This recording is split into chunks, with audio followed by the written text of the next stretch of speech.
What happened to my kidneys? Part 7. UTMB has, of course, listed me now as a transplant candidate. I've passed all their little tests and everything else, and I'm very healthy. Baylor College of Medicine, St. Luke's, is also started the process of putting me on their list. I've called a halt to it temporarily. I don't feel any urgency. I got a phone call from UTMB last week, and the lady said, "We have a kidney for you." And I said, "Oh, really?" Which surprised me. Okay, I've been on the list for a month, maybe 2. They said it would probably be 7 or 8 years before I ever got a phone call. So here they are, they're offering me a kidney. And I'm thinking, And she starts telling me about the kidney.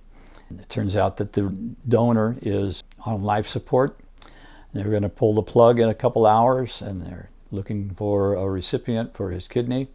They have a rating system, an index. It's called KDPI. It stands for Kidney Donor Profile Index. According to their index, 0 is perfect kidney, and 100 is the worst. It doesn't go above 100. So the higher number is a bad thing. She told me the KDPI on this particular kidney was 96. Made me think maybe it's not a good idea. And she talked a little bit more and told me more about it. And I decided, look, I think I'm going to pass on this one. I'm not feeling any sense of urgency. I'm doing very well on PD, but thank you. And that was the end of that. I posted something on social media about that. A lot of people did not take it well. I was making an attempt to be somewhat humorous, and unfortunately there are people on the kidney support group who are really in a dark place. They didn't see the humor in it at all. So I had an appointment with my nephrologist. And when I first started PD, I was doing it 7 nights a week, 8 hours a night. After a month or 2 of that, he looked at my numbers and said, "You can skip 1 day a week." Okay, so I'm doing 6 days a week, 8 hours a night.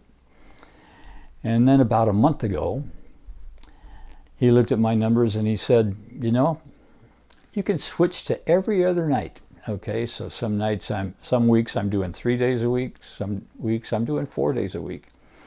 That was nice. That was nice. I think in some cases, less is more. I was doing well with it. And so I had my appointment, and he said, "You know, we're going to take you off PD. You don't have to do it at all anymore." And I thought, "Oh, cool." Evidently, my numbers are really good. My residual kidney function is improving.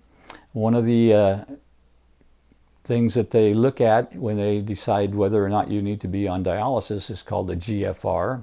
It's a little bit more than that, but it has something to do with a filtration rate. And when I first went into the hospital because I was very ill, my GFR, which can be as high as 100, was down to 8. No wonder I was feeling bad. Conventional wisdom is that when kidneys go bad, they don't get better.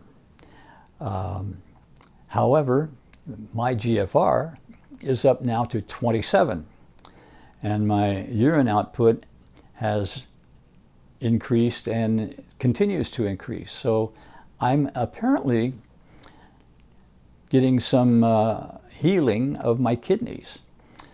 Now, my wife did some research, and she found 2 types of kidney disease. One is acute kidney disease, which is AKD, and the other is chronic kidney disease, CKD. Now, CKD is the most common. That's what most people suffer from, and that's what I've been told that I have. However, kidneys don't generally recover from CKD. It's a chronic condition and degenerative, and you don't come back from it. But my wife found out that AKD means that it happens relatively quickly, and that sometimes the kidneys do recover from it. So she believes that I have AKD. All I do know is that my kidneys do seem to be improving I don't have to do peritoneal dialysis anymore. I'm not out of the woods, all right? I have doctor appointment with my nephrologist, Dr. Prakash, every month to 3 months. They'll monitor my blood work, and if I need to go back on PD, I will be going back on PD. If things are looking good a couple of months from now, he said they would take out the PD catheter, so I won't have this tube hanging out of my stomach. That's good news. I live practically a normal life. I do have dietary restrictions. That makes sense. So I have to adjust my diet a little bit, because when I'm on PD, one of the things they wanted me to increase was my protein intake. Now that I'm off dialysis, they want me to reduce my protein intake, because that's one of the things that's hard on the kidneys. So yeah, there's some adjustment. So that's the latest update on what happened to my kidneys. I think it's pretty good news.